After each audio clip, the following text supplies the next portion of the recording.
Suspended with immediate effect, the ANC rules on Jacob Zuma's fate. A lethal combination led to the deaths and looting in the July 2021 riots. And the cruelty of bullfighting hasn't stopped its enthusiastic return to Mexico. Hello, I'm Jane Dutton. This is Eyewitness News. The NEC concluded that exceptional circumstances exist to justify and warrant an immediate decision to suspend former ANC President Jacob Zuma in line with Rule 25.60, as stated above. Suspended but not out just yet. A tentative move by the ANC. Still not 100% sure what to do with the renegade former President Jacob Zuma after he endorsed the new Umkhonto weSizwe party. Zuma stands accused of contravening the organization's constitution by campaigning for another party, which is not in alliance with the ANC.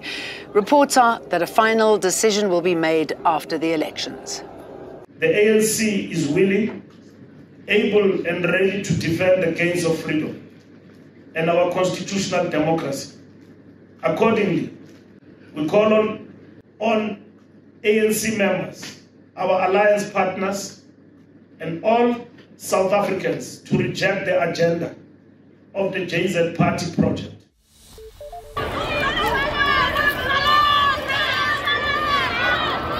Historical tensions. Criminals, Jacob Zuma's incarceration, and government failure to protect South Africans, all contributing factors behind the deadly KZN July riots in 2021. First, we found that there existed adversarial relationship between members of the African communities and Indian communities. Why? The mistrust and suspicion of the Africans by the Indians allegedly led to the killings of Africans by Indians, as cited by some of the members of the community. And this, in their view, has a historical genesis or historical origin in 1949 events. The South African Human Rights Commission and the Commission for the Promotion and Protection of the Rights of Cultural, Religious and Linguistic Communities were reporting on their findings into the riots, which started as protests over the arrest of former president. The protests turned violent, which resulted in the deaths of more than 300 people and also cost the country billions in lost revenue, damage and theft. Social advocacy group Not In My Name says the government is still the most guilty and still has to answer for failing to protect civilians. There were 3 participants in the July 2021 unrest. One was violently protesting the imprisonment of Mr. Jacob Zuma for contempt of court. Another was a criminal whose mischievous activities found expression amid the social and political pandemonium. But even more guilty is the South African government. Alleged underworld gang kingpin Nafiz Modak has appeared in the Cape Town High Court along with 14 other accused for the murder of top cop Charles Kinnear. Kinnear was killed in front of his house in Bishop Lavis in September 2020, and that was after his protection was controversially pulled. Modak, who earlier appeared in the same court for a tax fraud matter, told the court he is still seeking legal representation. Judge Robert Henney made it clear that the matter will not be delayed any further.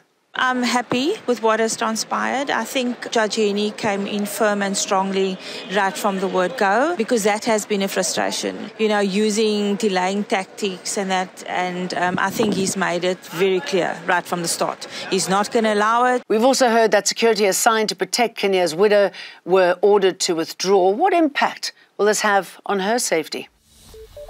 The Democratic Alliance has requested President Cyril Ramaphosa launch an SIU probe into corruption allegations against Deputy President Paul Mashati.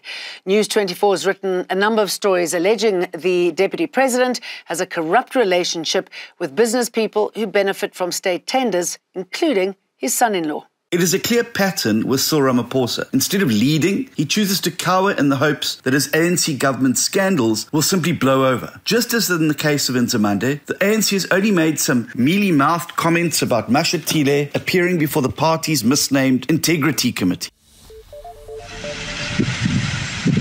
and still they burn. 1 week on, and fires in the Cape Winelands district continue to burn out of control. The Klekieskraal fire in Wolseley has destroyed 22,000 hectares so far. The crews report that the cooler nighttime temperature and lack of wind resulted in a quieter night with better outcomes on both fires. The hot, dry weather, combined with available fuel of aged fynbos, alien vegetation, or the combination of both of these, is perfect for fires, which in turn impacts the outcomes of firefighting activities.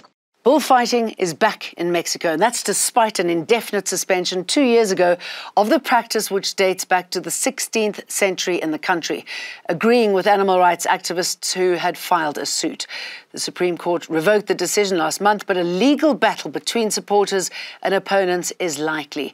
Activists were clearly angry as they protested against the return of the extremely violent sport. That's it from us. Don't forget to download our new EWN app on any app store, where you can get the latest news as it breaks. See you for more tomorrow. Eyewitness News. In touch, in tune, and independent. For the latest, log on to ewn.co.za or ewn.mobi.